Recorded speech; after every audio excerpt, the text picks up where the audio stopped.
আপনারা জানেন পশ্চিমবঙ্গের লক্ষ লক্ষ রাজ্য সরকারি কর্মচারীদের সঙ্গে জড়িত এই ডিএ মামলাটির রায় দেশের সর্বোচ্চ আদালত সুপ্রিম কোর্টে এখনও স্থগিত রয়েছে। শুনানি প্রক্রিয়া সম্পন্ন হলেও এখনও রায়দান কিন্তু হয়নি। আর এরই মধ্যে সামনে ইলেকশন। এই ইলেকশনের মুখে রাজ্যের সরকারি কর্মচারীরা ফের নতুন করে এই আন্দোলনে ঝাঁপিয়ে পড়তে চলেছেন। জানা গিয়েছে সরকারি কর্মচারীদের দাবি সপ্তম বেতন কমিশন কার্যকর করতেই হবে রাজ্যে। এদিকে অভিযোগ এখনও পর্যন্ত রাজ্যে ষষ্ঠ বেতন কমিশনের পার্ট 2 পর্যন্ত কার্যকর হয়নি।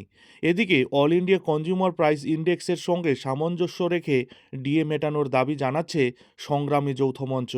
এরই সঙ্গে ডিএ আন্দোলনকারীদের দাবি দীর্ঘদিন ধরে কাজ করা যোগ্য চুক্তিভিত্তিক এবং পার্ট টাইম কর্মীদের চাকরি স্থায়ী করা হোক। এছাড়া প্রায় 6 লক্ষ শূন্য পদে দুর্নীতিবিহীনভাবে কর্মী নিয়োগের দাবিও জানানো হয়েছে সংগঠনের তরফ থেকে। এদিকে রাজ্যে সরকারি কর্মচারীরা পঞ্চম বেতন কমিশনের অধীনে বকেয়া ডিএ পাওয়ার আশায় সুপ্রিম কোর্টের দিকে তাকিয়েও রয়েছেন। শীঘ্রই সেই মামলার রায়দানের সম্ভাবনা আছে। উল্লেখ্য, গত 16ই মে দেশের সর্বোচ্চ আদালত সুপ্রিম কোর্ট নির্দেশ দিয়েছিল পঞ্চম বেতন কমিশন অনুযায়ী বকেয়া ডিএর 25% মিটিয়ে দিতে হবে রাজ্য সরকারকে। এর জন্য সময়সীমাও শেষ হওয়ার কথা ছিল 27 জুন। সেদিনই সুপ্রিম কোর্টের দ্বারস্থ হয়ে ডিএ মেটানোর সময়সীমা বাড়ানোর আবেদন জানিয়েছিল রাজ্য সরকার। এদিকে এর আগে রাজ্য সরকার সুপ্রিম কোর্টে জানিয়েছিল যে তারা 2008 সালের 1 এপ্রিল থেকে 2019 সালের 31 ডিসেম্বর পর্যন্ত সময়কালের বকেয়া ডিএকে মান্যতা দিচ্ছেন। তবে এত কিছুর মধ্যে ডিএ মামলার চূড়ান্ত শুনানি সম্পন্ন হয়েছে। প্রসঙ্গত, দীর্ঘ 2 বছরের বেশি সময় ধরে সুপ্রিম কোর্টে ঝুলে থাকা পশ্চিমবঙ্গের লক্ষ লক্ষ রাজ্য সরকারি কর্মচারীদের বকেয়া ডিএ মামলা।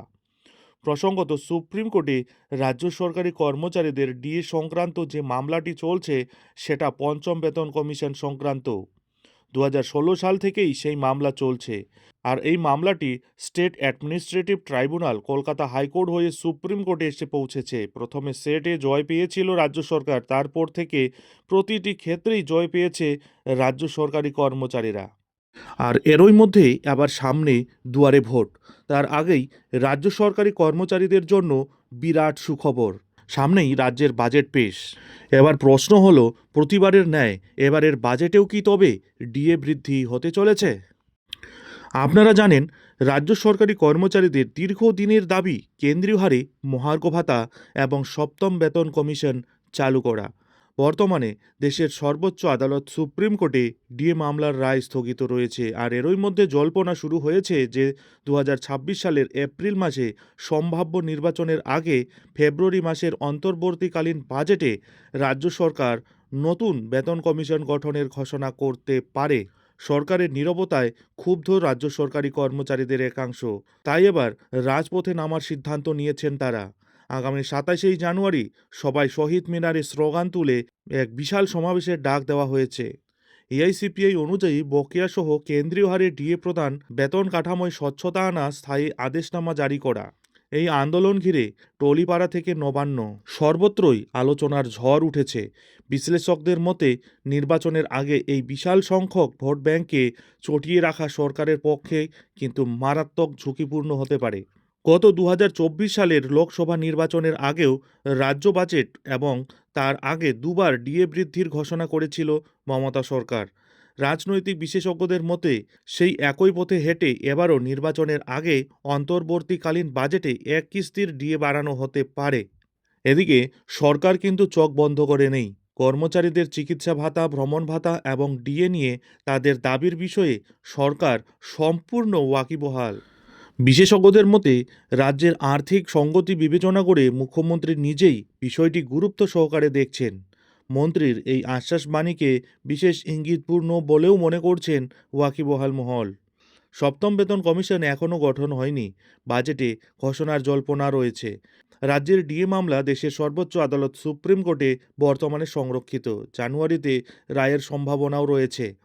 আর এই আন্দোলন 27 জানুয়ারি শহীদ মিনারে মহাসমাবেশ। বিধানসভা নির্বাচন 2026 সালের এপ্রিল মাসে সম্ভাব্য সময়।